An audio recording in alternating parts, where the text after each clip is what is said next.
Timing सांगते। घड्याळ चौकोन, आयत, गोल या प्रकारचे असते। घड्याळ आपल्याला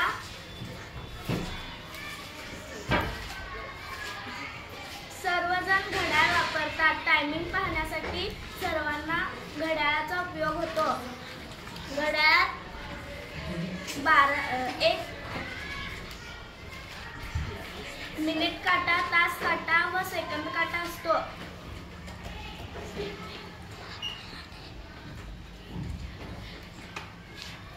12